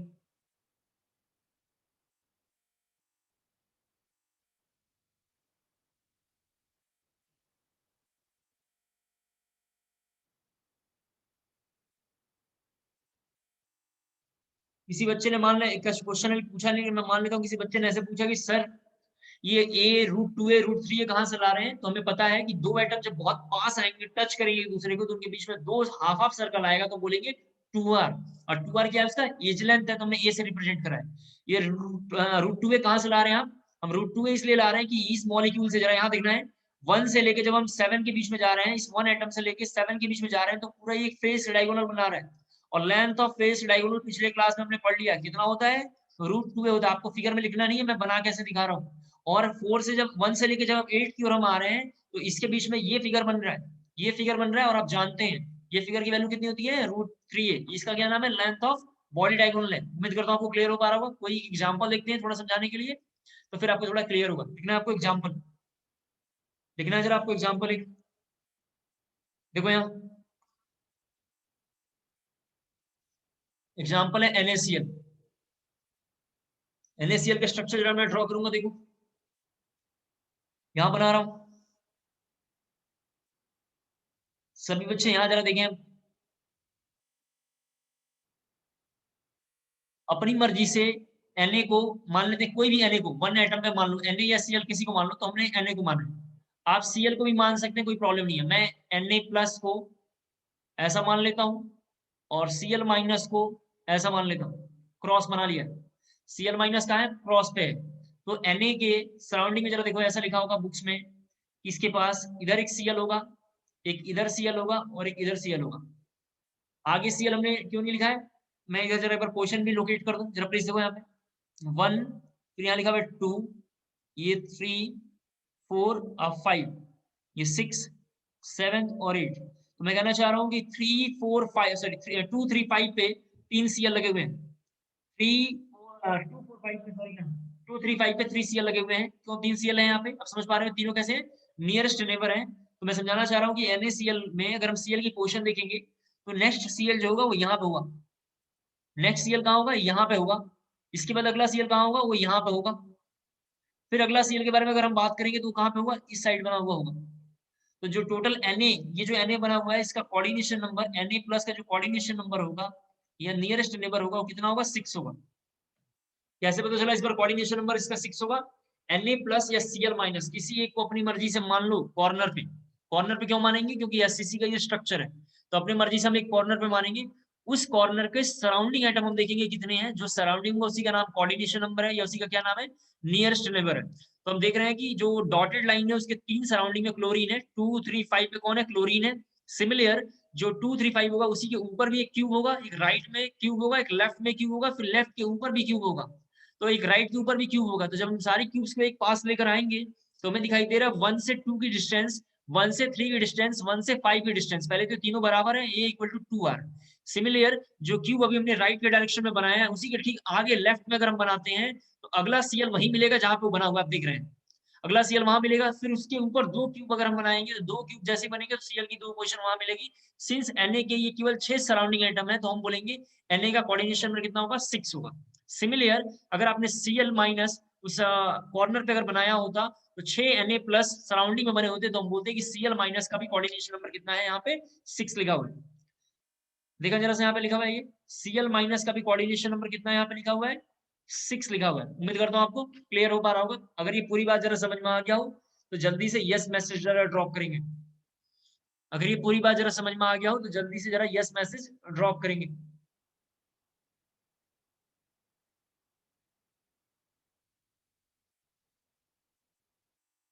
बहुत इंपॉर्टेंट है ये टॉपिक, बहुत इंपॉर्टेंट है, इसलिए कह रहा हूँ जरा जल्दी से यस मैसेज ड्रॉप करना है। सभी लोग जरा ड्रॉप करेंगे, काफी इंपॉर्टेंट टॉपिक है ये।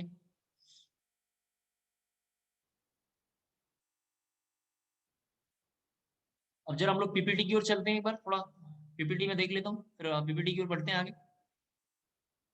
डेस्कटॉप और सॉलिड स्टेट।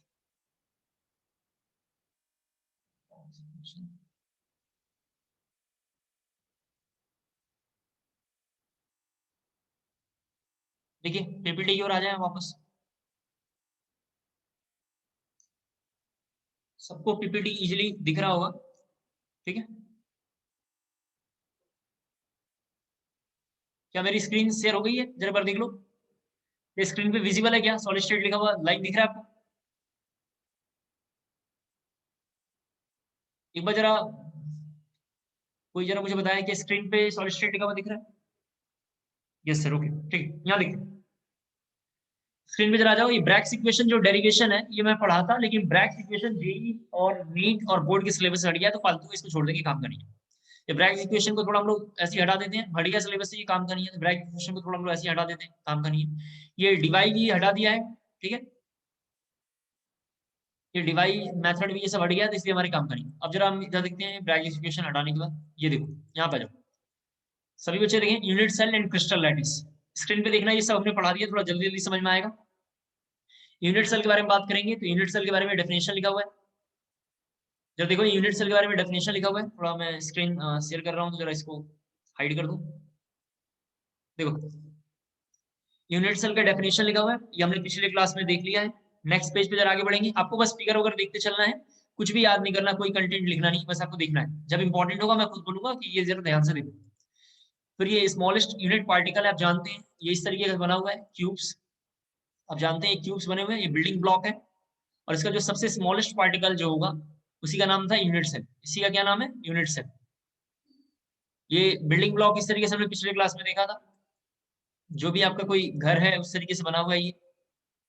कोई आपका घर है मैंने मान लिया अपनी मर्जी से, और जो इसका सबसे स्मॉलेस्ट पार्टिकल होगा अभी हम देखेंगे, जो सबसे स्मॉलेस्ट पार्टिकल होगा वही इसका क्या होगा? यूनिट सेल होगा। एक बड़ा सा ब्लॉक बनाया हुआ है, बड़े से क्यूब के अंदर हर बार जब हम ध्यान से देखेंगे तो छोटे छोटे क्यूब बने हुए हैं। जो सबसे छोटा क्यूब होगा उसको हम मान रहे हैं यूनिट सेल, उसको हम क्या मान रहे हैं, यूनिट सेल।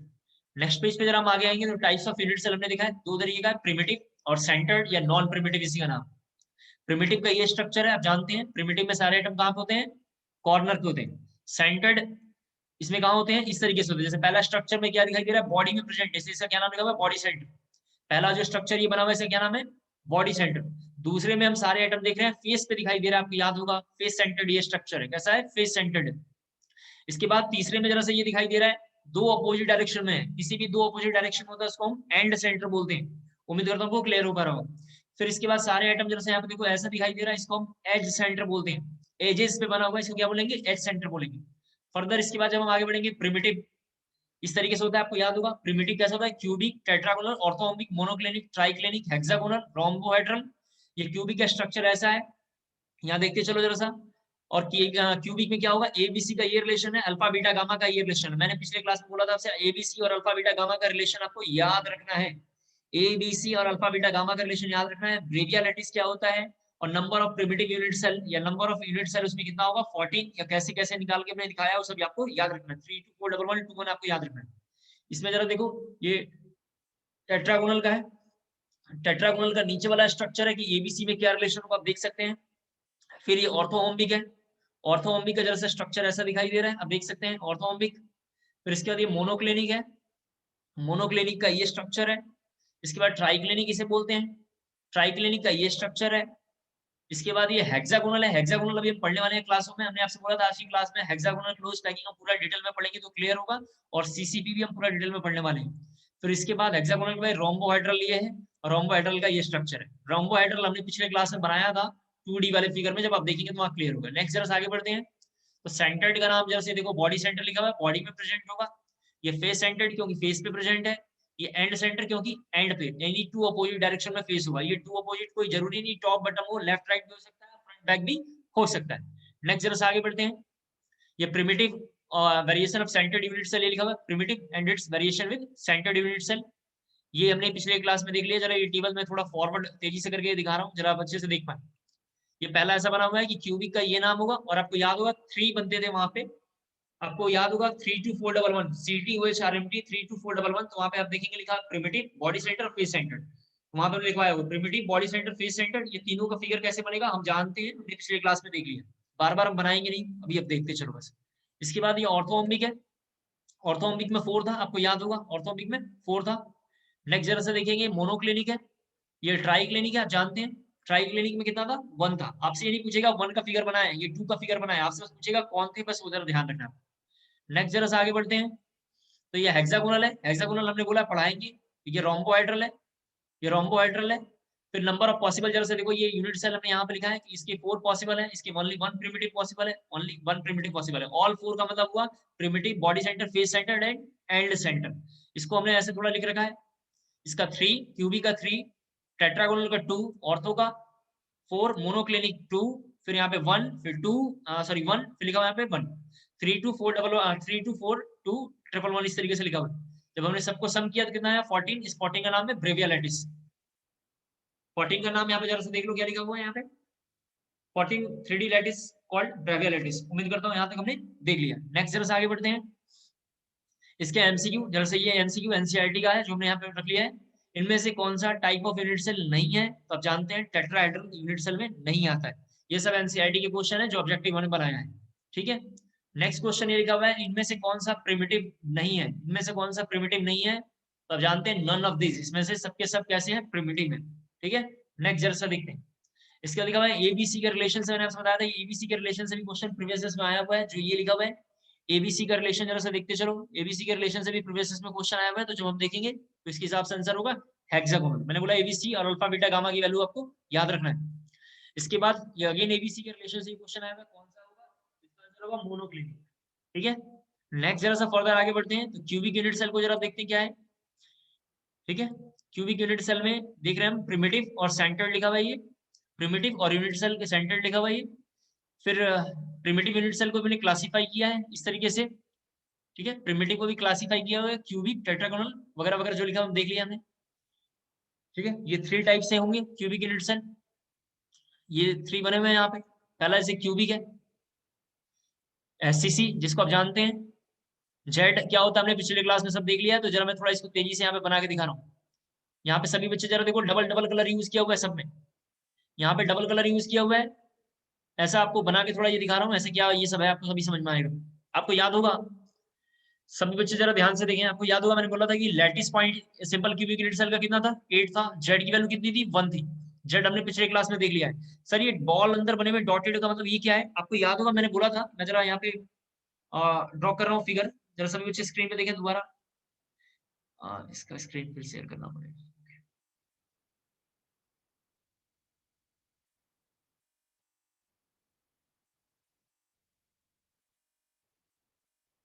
आपको याद था मैंने बोला था ये फिगर कि इसके जब कॉर्नर पे कोई यहाँ पे पॉइंट टच करेगा, ये जो कॉर्नर पे ये पॉइंट बना हुआ है, इस पॉइंट के मैंने बोला था इसके 6 जगह शेयरिंग हुई। ये क्यूब में जरा यहाँ देखो पहले, फिर हम लोग वापस वहां चलेंगे जो टॉपिक है।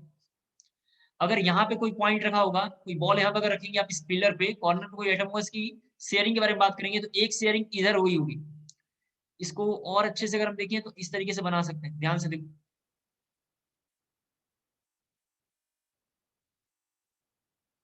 एक शेयरिंग ये थी आपको मैंने बताया था, इसी तरीके से एक शेयरिंग इधर और एक शेयरिंग इधर हुई होगी।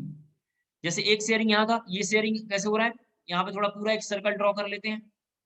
तो एक पार्ट इधर आ रहा है, एक पार्ट इधर आएगा देख सकते हैं, और एक पार्ट इस वाले रूम में जाएगा। फिर एक पार्ट इस रूम में आएगा और एक पार्ट इस रूम में आएगा। तो 4 तो नीचे ही शेयरिंग हो गया, अब 4 ऊपर शेयरिंग हुआ। तो टोटल शेयरिंग कितना होगा इसमें, 1/8। जब हम 1/8 को देखेंगे तो इस फिगर में अगेन हम देखें तो दिखाई अच्छे से देगा। जो रेड बॉल है उसकी शेयरिंग जरा से देख लो, सभी रूमों में है। ठीक है, सभी रूमों में 4 नीचे या 4 ऊपर। 4 नीचे ऊपर इसने क्या किया, 4 आगे बना लिया, 4 इसे पीछे बना लिया। उम्मीद करता हूँ आपको क्लियर हो गया हो। फिर एसटीसी के बाद जरा हम आगे बढ़ेंगे। कोऑर्डिनेशन नंबर अभी मैंने निकाल के आपको दिखाया कितना होता है, 6। आप समझ पा रहे होंगे, आप इसने डायरेक्ट लिखा है, हमने आपको निकाल के दिखाया। कोऑर्डिनेशन नंबर कितना होता है, 6। ये फिगर पे हमने पिछले क्लासों में ड्रॉ कर लिया है। नेक्स्ट क्यूबिक यूनिट सेल के बारे में थोड़ा सा और देखेंगे। क्यूबिक यूनिट सेल ये इसके स्ट्रक्चर्स हैं, प्रिमिटिव, बॉडी सेंटर्ड और फेस सेंटर्ड। इसके बारे में जरा से देखते हैं क्या लिखा हुआ है। ये लिखा हुआ है क्यूबिक यूनिट सेल में ये रिलेशन है जिसमें A B C alpha beta gamma कैसे होंगे, बराबर होंगे। ये सब हमने पिछले क्लास में देख लिए। बॉडी सेंटर्ड के बारे में जरा से देखो, ये लिखा हुआ है। अभी बॉडी सेंटर के बारे में हम जब देखेंगे तो ये बॉडी सेंटर्ड है। बॉडी सेंटर का ये स्ट्रक्चर ये बना हुआ है, यहाँ देखते चलो आप लोग। कोऑर्डिनेशन नंबर 8 होता है, अभी हम कोऑर्डिनेशन नंबर इसका पढ़ेंगे। ये बॉडी सेंटर्ड का 2D फिगर है और ये बॉडी सेंटर का कैसा है, 3D फिगर है। बॉडी सेंटर्ड का 3D फिगर देख लो जरा सा, आपको याद होगा कि सारे एटम का होने चाहिए कॉर्नर पे, कॉर्नर की शेयरिंग होगी, आप जानते हैं कॉर्नर की शेयरिंग होगी तो इसको कट कट से साइन से बनाया हुआ है, कट कट की साइन से बनाया हुआ है। और जो बीच में सेंटर में एटम होगा उसकी कहीं शेयरिंग नहीं होगी, वो हर रूम में एक ही बार रहेगा, उससे उसका कंप्लीट एक बॉल बनाया हुआ है। कैसा बनाया हुआ है, कंप्लीट बॉल बनाया हुआ है। कोऑर्डिनेशन नंबर इसका 8 कैसे है वो मैं कैलकुलेट करके आपको भी बताऊंगा। फर्दर फिर जरा से आगे बढ़ते हैं। ये जरा से देखो लैटिस पॉइंट है, ये कॉर्नर पे दिखा रहा है। ये लैटिस पॉइंट कॉर्नर पे येलो बॉल से, और एक बीच में दिखा रहा है यहाँ पे वो सेंटर है। बीच में दिखाई दे रहा है क्या है, सेंटर्ड है। उम्मीद करता हूँ क्लियर हो गया हो। ठीक है, नेक्स्ट जरा से आगे बढ़ते हैं। क्यूबिक यूनिट सेल, ये क्यूबिक यूनिट सेल के बारे में लिखा हुआ है कि ये फेस सेंटर्ड होगा, फेस सेंटर्ड के बीच में ये रिलेशन, यानी हमने ये तीनों टॉपिक कर लिया है। Cubic unit cell are of 3 types. ठीक है, अब अगला देखते हैं फेस सेंटर्ड। फेस सेंटर के बारे में ये बना हुआ है कि फेस सेंटर्ड इसे बोलते हैं, सारे एटम कहाँ होने चाहिए, फेसेस पे होने चाहिए। जरा इधर देखो, फेस सेंटर का एक 2D फिगर बना हुआ है यहाँ पे। फेस सेंटर्ड का 2D फिगर है और जेड की वैल्यू हमने पिछले क्लास में निकाल लिया था, आपको याद होगा जेड की वैल्यू इसकी 4 आई हुई थी। जेड की वैल्यू कितनी थी इसकी, 4, हमने देख लिया था। यहाँ पे जो रेड बॉल या ग्रीन बॉल टाइप के दिखाई दे रहे हैं जो टर्मिनल पोजीशन पे है, कॉर्नर पे है, उनकी शेयरिंग हर रूम में है। नीचे में 4 रूम, नीचे में 4 रूम, जिस रूम में आप बैठे हुए हैं आपका एक रूम का पिलर इधर वाले रूम से, इधर वाले रूम से, इधर वाले रूम से और इधर वाले रूम से, 2 इस रूम में और 2 इधर वाले रूम में शेयरिंग हो रहा है। फिर ऊपर में 4 जगह शेयरिंग हो रहा है, तो टोटल शेयरिंग 1/8 है। अब बीच में जो ब्लू बॉल कट के दिखाई दे रहा है तो आपके रूम का ये वाला वॉल है, और इस वाले वॉल को जब हम देखेंगे तो यहाँ पे कोई अगर एटम रखा होगा तो मेरे साइड शेयरिंग है, और मेरे पीछे जो इधर रहता होगा उसकी साइड शेयरिंग है। अगर आपके रूम का ये वाला वॉल है तो मेरे साइड भी शेयरिंग है और आपके साइड भी शेयरिंग है, तो टोटल शेयरिंग कितनी है इसकी, 2। तो दिखाई दे रहा है यहाँ पे 2 जगह शेयरिंग दिखाई दे रही है। नेक्स्ट जरा से आगे देखते हैं, इसका कोऑर्डिनेशन नंबर 12 है। कोऑर्डिनेशन नंबर कैसे आ रहा है इसको जरा से हम अभी देखने वाले हैं। कोऑर्डिनेशन नंबर कैसे होगा इसका जरा अभी हम देखने वाले हैं, उम्मीद करता हूँ वो क्लियर हो गया हो। नेक्स्ट जरा से देखते हैं, ये लिखा हुआ है फेस सेंटर, ये लिखा हुआ है फेस सेंटर। उम्मीद करता हूँ आपको सारा फिगर मैंने अच्छे से समझा दिया। नेक्स्ट इसके बाद जरा हम बात करेंगे तो ये फेस सेंटर्ड का फिगर है। फेस सेंटर्ड में जरा देखो ऐसा बनाया हुआ है, ये येलो बॉल जरा ध्यान से देखना है, ये येलो बॉल जो यहाँ पे बना हुआ है, ये सब फेसेस यहाँ पे दिखाई दे रहे हैं। येलो बॉल को यहाँ पे कैसा बना हुआ है, फेस बना हुआ है। तो कोई एक मॉलिक्यूल बीच में रखा हुआ है, उसके इस तरीके से डायरेक्शन से देखेंगे तो वैसा दिखाई देगा। ठीक है, ये फिगर कैसे बना है ये भी हम आगे की क्लासों में देखेंगे। एफसीसी बार दोबारा और हम पूरा डिटेल में धीरे धीरे करने वाले हैं, टॉपिक वाइज धीरे धीरे आगे बढ़ेंगे। ठीक है, ओके। ये दिखाई दे रहा है, इसके फेसेस जरा से देखो इस तरीके से बनाया हुआ हूँ। ये इसके नियरेस्ट नेबर है, ये इसके कौन है, नियरेस्ट नेबर है, जिसको हम कैलकुलेट करेंगे कमिंग क्लासों में, तो हमें दिखाई देगा। फिर इसके बाद जरा से हम आगे बात करेंगे इसके एमसीक्यू। ये एमसीक्यू है, जरा से देख लो, लिखा हुआ है द लैटिस पॉइंट कितना होगा। ये हमने एमसीक्यू प्रीवियस क्लासों में कर लिया क्वेश्चन में, आप जानते हैं बीसीसी का लैटिस पॉइंट कितना होगा वहां पे। तो 4 कॉर्नर पे प्लस 1 बीच में, समझ रहे हैं आप मेरी बात। तो 4 कॉर्नर 8 हो गया, आगे 4 और आगे 4, तो 8 हो गया, और बीच में एक सेंटर कितना होगा 9। तो इसका आंसर होने वाला सी। आप देख रहे हैं, बिल्कुल सही आंसर है। फिर अगला ये है कंट्रीब्यूशन, देखेंगे कितना होगा 1/8 कॉर्नर का, आप जानते हैं ये ऑब्जेक्टिव एनसीईआरटी के क्वेश्चन है। फिर कोऑर्डिनेशन नंबर बीसीसी, अभी इसको हम निकालने वाले हैं। वैसे इसका आंसर अगर आप मेरे से पूछेंगे बीसीसी का तो 6 होता है, कितना होता है, सॉरी 8 है, 4। हाँ, बीसीसी का जो कोऑर्डिनेशन हो कितना होगा 8 होगा। अभी हम नियरेस्ट नेबर इसका देखने वाले हैं। 6 किसका था, एससीसी का था। ठीक है, फिर particle at face of cube contributes, कितना कंट्रीब्यूट करेंगे फेस सेंटर में, आप जानते हैं 1/2, कितना होता है 1/2। नेक्स्ट इसके बाद जब लिखा हुआ the order of Z, Z मतलब आप जानते हैं number of atoms per unit cell. SCC में कितना होता है 1, हम जानते हैं। बीसीसी में कितना होता है 2, और एफसीसी में कितना होता है 4। तो इसका आंसर होगा 1 to 4, कितना होगा 1 to 4, आप जानते हैं। फिर इसके बाद हम simple cubic unit cell, body centred cubic unit cell और एफसीसी को हम जरा स्ट्रक्चर देखेंगे। तो ये सिंपल का ये फिगर है, नंबर ऑफ एटम्स कितना होता है 1, आप जानते हैं। Number of atoms per unit cell का मतलब जेड की वैल्यू कितनी है 1। ये 2 रेडियस है, एक आर निकाला हुआ है, स्मॉल आर एनसीईआरटी में है, और हमने बोला है कि हमें कैपिटल आर लेना है। ए इक्वल टू वैल्यू कितनी होगी 2r, और 2r आप जानते हैं। एज लेंथ कितना है 2r, वॉल्यूम ऑफ हमने निकाला है AQ, आप जानते हो, हमने बताया कैपिटल आर हमने लिखा है, आपको कट पीट नहीं करना है, कैपिटल आर ही लेना है। फिर हमने यहाँ पे देखा है कि volume of one atom inside the unit cell कितना है 4/3 पाई r क्यूब। आज की क्लास में ये सब टॉपिक हमने देख लिया। फर्दर जरा से इसके बाद आगे हम बढ़ेंगे। तो ये सब हमने देख लिया, volume of atoms unit cell, occupied space कितना होगा, ये सब हमने देखा 4/3 पाई r क्यूब। इसको जब हमने पूरा कैलकुलेट करा तो ये निकाला हमने। ठीक है, जब इसको हमने कैलकुलेट करा तो ये आ गया। ये आप समझ पा रहे हैं क्या लिखा हुआ है, ये परसेंट, क्या लिखा हुआ है, ये एम्प्टी स्पेस, या हम बोल सकते हैं ये क्या लिखा हुआ परसेंट ऑफ वाइड, और ऊपर क्या लिखा हुआ है पैकिंग एफिशिएंसी। क्या लिखा हुआ है पैकिंग एफिशिएंसी। आज की क्लास में सारे टॉपिक हमने कवर कर लिए। फर्दर आगे बढ़ते हैं, जरा से देखते हैं। सिंपल क्यूबिक यूनिट सेल का ये स्ट्रक्चर है, ये ए की वैल्यू है, एज लेंथ इसका नाम है ए, आप देख रहे हैं ये एज लेंथ है जो 2D में बना हुआ है। 4 बॉल, ब्लू बॉल आगे की ओर है, 4 किधर है पीछे की ओर दिखाई दे रहा है, चारों कॉर्नर पे हैं।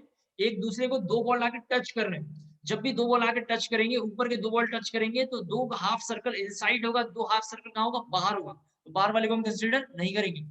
इसका ये इस तरीके से बना हुआ जो अभी मैं समझा रहा था, 2 इनसाइड होगा और 2 हाफ सर्कल कहाँ होगा आउटसाइड होगा, जो इसका करेक्ट फिगर ये बनाया हुआ देख सकते हैं आप। और ए की वैल्यू कितनी है 2r है, ए की वैल्यू कितनी है यहाँ पे लिखी हुई है 2r। उम्मीद करता हूँ आपको क्लियर हो गया हो।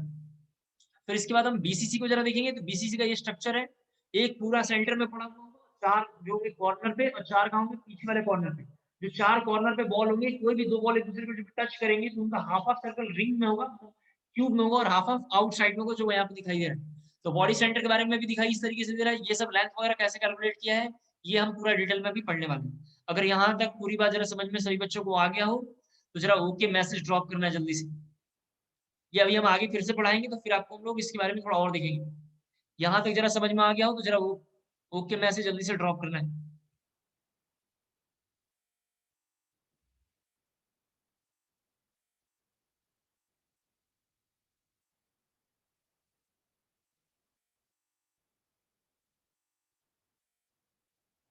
ठीक है, हमने एससीसी का थोड़ा सा सब कैलकुलेट किया, तो जरा एक लाइन लिख देता हूँ, नहीं तो मैं भूल जाऊंगा, कमिंग क्लास में मुझे याद नहीं रहेगा। तो लास्ट लाइन जरा ये लिखेंगे। थोड़ा देखो एससीसी में क्या लिख रहे हैं हम, इधर लिख रहे हैं टाइप। ये टेबल थोड़ा हमें याद रखना है, तो मैं थोड़ा 2 लाइन का टेबल है, 2 लाइन बस में ध्यान रखना है। यहाँ पे लिखा हुआ है डिस्टेंस, ये थोड़ा मैं लिख रहा हूँ अपने कंफर्ट के लिए, मतलब आपको याद रखने के लिए सीधा। यहाँ पे लिख रहा हूँ कोऑर्डिनेशन नंबर। ये 2 लाइन हम लिखेंगे। जैसे पहले का नाम है नियरेस्ट नेबर, एससीसी का जरा देखो, एससीसी का डिस्टेंस कितना है 2r, और 2r का नाम क्या होता है एज लेंथ, जिसको हम ए से इंडिकेट करेंगे। और इसका कोऑर्डिनेशन नंबर कितना है 6, अभी मैंने निकाल के दिखाया था ऊपर में, उसी को हमने दोबारा यहाँ रिपीट किया। कितना लिखा हुआ है 2r, और कितना लिखेंगे 6। फिर हम निकालेंगे नेक्स्ट नियरेस्ट नेबर, जिसकी वैल्यू हमने देखा है कितनी वैल्यू लिखी हुई है √2 है, जिसकी वैल्यू कितनी है √2 है। और इसका कोऑर्डिनेशन नंबर के बारे में हम बात करेंगे तो कितना होगा 12। फेस सेंटर का कोऑर्डिनेशन नंबर कितना होगा 12। मैं आपको ये कमिंग क्लास में बताऊंगा कोऑर्डिनेशन नंबर इसका कितना हो रहा है 12 कैसे पता चल रहा है हम देखेंगे। इसका मतलब हमारे कोर्स में केवल ये 2 टेबल हमने बनाया है। उसके बाद जरा देखो, टेबल में हमने 2 लाइनें लिखा है, फिर जरा देखो इधर काम का है। Next sorry nearest neighbour equal to बोलेंगे कोऑर्डिनेशन नंबर। कोऑर्डिनेशन नंबर कितना होगा 6। और आपको ध्यान रखना है जब भी कोऑर्डिनेशन नंबर अगर कहीं लिखा होगा उस कोऑर्डिनेशन नंबर की ए वैल्यू होगी और ए की वैल्यू कितनी होगी 2r। जो हमने यहाँ लिखा है उसी बात को थोड़ा हम एक बार दोबारा यहाँ लिख रहे हैं। और इसका एग्जाम्पल कौन है NaCl। एग्जाम्पल कौन है NaCl। उम्मीद करता हूँ आपको क्लियर हो पा रहा होगा। ठीक है, इसको जरा कॉपी कर लेंगे आप लोग। ठीक है, तो आज के लिए इतना बहुत है। कमिंग क्लास में हम लोग देखेंगे और ये सारे वीडियो अब 1-2 क्लासों के बाद आपको गूगल क्लासरूम पे मिलेगा। हम यूट्यूब पे शेयर नहीं करेंगे क्योंकि दूसरे बच्चे ही पढ़ लेते हैं। हम थोड़ा ये चाहते हैं कि आप ही केवल पढ़ें, तभी तो रेस में आपके नंबर ज्यादा आएंगे तो आपका कॉन्फिडेंस बना रहेगा और हम भी बहुत खुश रहेंगे, फिर ये सारा नंबर आता रहेगा आपको। तो कल हम लोग BCC का पहले कोऑर्डिनेशन नंबर देखेंगे और FCC का देखेंगे, फिर हम लोग पैकिंग इफिशियंसी ऑफ वॉइड पढ़ेंगे। जो आज की क्लास में हम वॉइड लिख रहे थे कि इतना गैप है इतना गैप है, तो कैसे पता चला कितना गैप है, तो हम लोग कमिंग क्लासों में देखेंगे कि इसका परसेंट कितना पता चल रहा है कि 52 गैप था। वहां पे 68 पॉइंट के बाद हमने देखा था वहां पे 60 इतना गैप था, 26% गैप था। गैप कैसे कैलकुलेट करते हैं, गैप कैलकुलेट करना पहले देखेंगे ध्यान से। फिर उसके बाद हम पैकिंग में आ जाएंगे कि 2 आइटम पास आएंगे तो किस तरीके से पैकिंग वर्किंग होगी, फिर धीरे धीरे हम आगे बढ़ेंगे। आज के लिए इतना बहुत है। Thank you so much.